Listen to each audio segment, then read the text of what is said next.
আসসালামু আলাইকুম। ভারত পাকিস্তান যুদ্ধ আপাতত সীমান্তে আনুষ্ঠানিকভাবে বন্ধ রয়েছে, তবে বিচ্ছিন্ন কিছু ঘটনা ঘটছে দুই দেশের মধ্যে, যেগুলোর দায়ভার আবার কেউ স্বীকারও করছেন না। এর মাঝখানে গতকালকে জাতির উদ্দেশ্যে ভাষণ দিয়েছিল নরেন্দ্র মোদী।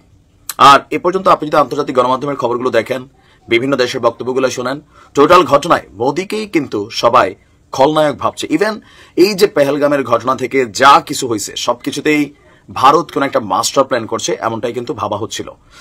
গতকালকে মোদী তার বক্তব্যে পাকিস্তানকে ইঙ্গিত করে বেশ কিছু বক্তব্য দিয়েছেন। এরপরে আমরা দেখছি আবার পাল্টা ড্রোন হামলার ঘটনাও ঘটছে। কিন্তু এবার ভারতের প্রধানমন্ত্রী নরেন্দ্র মোদীকে নিয়ে পাকিস্তানের প্রতিরক্ষা মন্ত্রী খাজা মোহাম্মদ আসিফ সাহেব তিনি যে বক্তব্য দিয়েছেন, সেই বক্তব্যের পর মোদীর কাহিনী খতমের দিকে চলে যাবে। ইতিমধ্যে কিন্তু ভারতের যারা সুশীল আছেন অথবা যারা সচেতন জনগণ আছেন, তারাও কিন্তু মোদীর এই বিষয়গুলোকে নিয়ে কথা বলা শুরু করছে।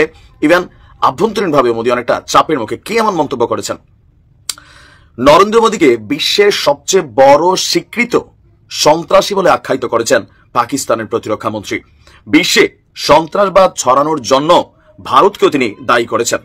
তার বক্তব্য, সন্ত্রাসবাদকে বিশ্বের বিভিন্ন স্থানে নিয়ে গেছে এই মোদী। কানাডার মতন দেশেও সন্ত্রাসী কার্যক্রমে জড়িত হয়ে গেছে তারা। পাকিস্তানের প্রতিরক্ষা মন্ত্রীর বক্তব্য হচ্ছে যে আপনার ভারত কেবল দেশ নয়, বিদেশের সন্ত্রাসবাদ ছড়িয়েছে। শিখ নেতাদের টার্গেট করে করে সেখানে শেষ করে দেওয়া হয়েছিল। আর এ নিয়ে কানাডার সাথে তাদের উত্তেজনা তৈরি হয়েছিল। এরপরে আপনার খালিস্তান আন্দোলন, মানে সব দিকেই ভারতকে উত্তপ্ত করা, প্লাস ভারতের মতো জাতিগত বিভেদ ছড়িয়ে দেওয়া, এমনকি মোদীর নেতৃত্বে এই বিজেপি সরকারের ধরেন শুভেন্দু অধিকারী, সে বলছে পাকিস্তানে গাজা বানাই ফেলবে, একদম অস্তিত্ব শেষ করে দিবে। তো এই ধরনের বক্তব্য যারা দিচ্ছে তারা আসলে সন্ত্রাসবাদকে প্রশ্রয় দিচ্ছে, দাবি হচ্ছে পাকিস্তানের। তার বক্তব্য, পাকিস্তান সন্ত্রাসবাদের বড় শিকার হলেও ভারত দীর্ঘদিন ধরে পাকিস্তানের ভেতরে অস্থিতিশীলতা সৃষ্টির জন্য নিষিদ্ধ সংগঠনগুলোকে সহায়তা করে আসছে। সম্প্রতি মোদীর টেলিভিশনে দেওয়া ভাষণ হিসেবে তিনি বলছেন, মোদীর কথাবার্তায় পরাজয়ের স্পষ্ট ছাপ। কাশ্মীর এবং সন্ত্রাসবাদ নিয়ে আলোচনা এখনো খোলা আছে। এই স্বীকারোক্তি মোদীর পক্ষ থেকে এসেছে, যা পাকিস্তানের জন্য অনেকটা পজিটিভ হতে পারে। খাজা আসিফের দাবি, ভারতে মোদীর জনপ্রিয়তা কমছে এবং সাধারণ মানুষ তার বিরুদ্ধে সরব হচ্ছে। ভবিষ্যতে যে কোনো সংলাপে কাশ্মীর সহ মৌলিক ইস্যু তুলবে পাকিস্তান। তার বক্তব্য হচ্ছে, পশ্চিম সীমান্তে ভারতের মদতপুষ্ট গোষ্ঠী তেহরিকি তালিবান পাকিস্তান, বালুচিস্তান লিবারেশন আর্মি পাকিস্তানে নাশকতা চালিয়ে যাচ্ছে। গত 2 দশক যাবৎ ভারত এসব গোষ্ঠীকে সমর্থন দিয়ে পাকিস্তানের পশ্চিম সীমান্তকে অস্থিতিশীল করে রেখেছে। আর আগে পাকিস্তানকে পশ্চিম সীমান্তে সেনা মোতায়েন করতে হতো না, কিন্তু ভারতের হস্তক্ষেপের কারণে পরিস্থিতি পাল্টে গেছে।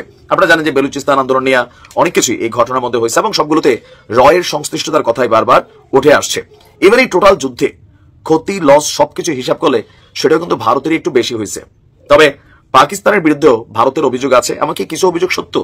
পাকিস্তান দেখবেন, ওই যে আমরা যারা বলি মুসলিম মুসলিম ভাই, ওই দেশে যে পরিমাণ বেড়ি না আছে আপনি যদি দেখেন, হ্যাঁ, হাফ ল্যাংটা বেড়ি না চায়, পয়সা ঢিলায়, মানে এত পরিমাণ নষ্টামি পাকিস্তানের মধ্যে যে ভিডিওগুলো দেখেন, ভারতেও আছে সেম, বাইজি না চায়। তো এখানে যে ধর্মের কারণে আমরা পাকিস্তানকে সাপোর্ট করবো, দেয়ার ইজন্ট এনি রিজন। বিষয়গুলো আলাদা, যুদ্ধের জায়গাগুলো আলাদা। যখন কোনো ধর্মীয় স্বাধীনতা খর্ব হয় তখন আমরা কথা বলি। তো এখন মোদীর সেই গুজরাট কাণ্ড, একের পর এক ঘটনা, বিজেপির মাধ্যমে ভারতকে একটা ধর্মীয় ভিত্তিক রাষ্ট্রে পরিণত করার যে কৌশল, এগুলোকে কিন্তু পাকিস্তান সামনে তুলে এনেছে।